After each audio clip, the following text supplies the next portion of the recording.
The Morning Show from your local news leader.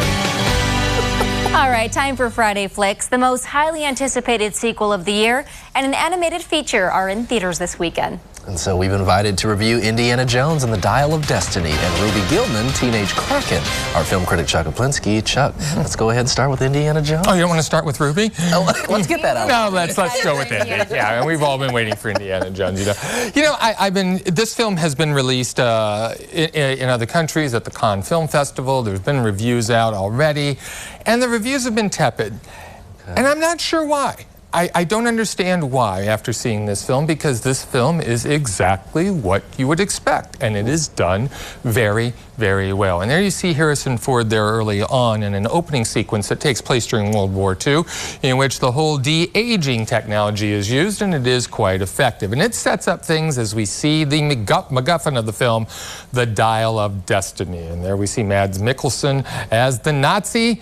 Well, he says former Nazi, in charge of trying to track down this artifact. As you can see, this thing bounces all over the place as far as time periods are concerned, and the main time period is 1969. You can see that Indy, well, he's a man out of time. This is a guy who studied history all of his life, to the point to where he doesn't appreciate what the present day has in store for him, and that has really played havoc on relationships and other things in his life. You also see Phoebe Waller-Bridge there from Fleabag, and she is quite good here.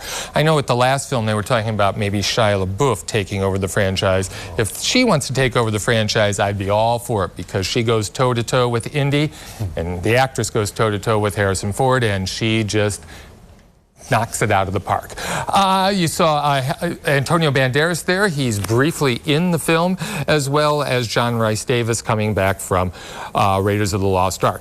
Of course, there is action in this film. Some of it works, some of it doesn't, but you saw him jumping from one vehicle into another. That is an extensive car chase through the streets of Tangiers, and it is one of the best sequences in the entire franchise. I really like this. The ending of this film is exactly as it should be.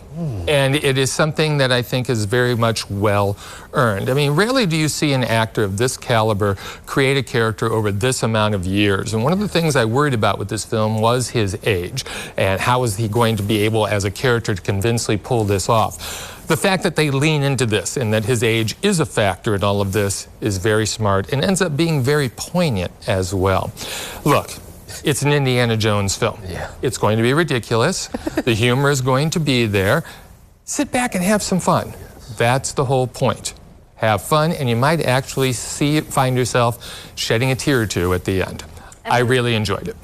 With these, you kind of have to just go in knowing what to expect. Exactly. Check your brain at the door. Don't be a nitpicker, and just have fun. Just have a good time. Well, I just wanted to ask too, is he going back in time? Is that why they're de-aging him? No.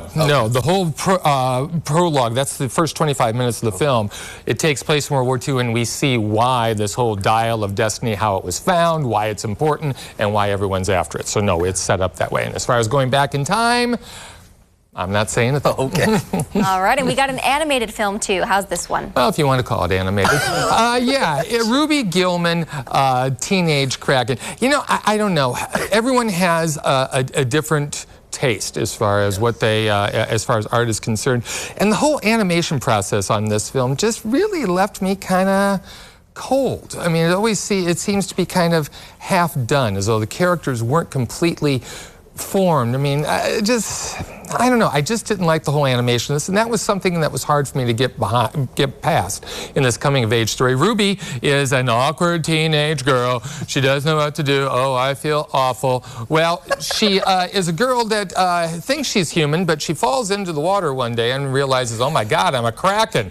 Well, you know, she's got a lot of questions for Mom, and Mom can't really answer them, but we find out that she's actually from a royal family of Krakens. And I bet you didn't know this. Krakens are always fighting evil mermaids. Oh, yeah. I was just pretending like I knew what you were talking about there with that word. No, exactly. Kraken. Yeah, I suppose so, as though Krakens are common in our society.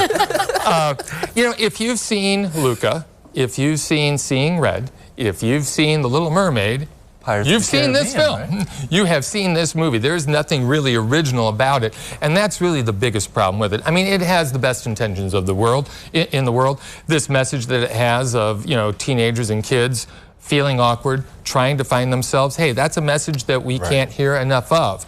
I just wish they had found a better way to do it or a more original way to do it. But yeah, I'm an old curmudgeon, what do I know? Not a Kraken. Not a Kraken. Maybe it's a secret, I don't know. All right, thanks for being here, Chuck. You bet.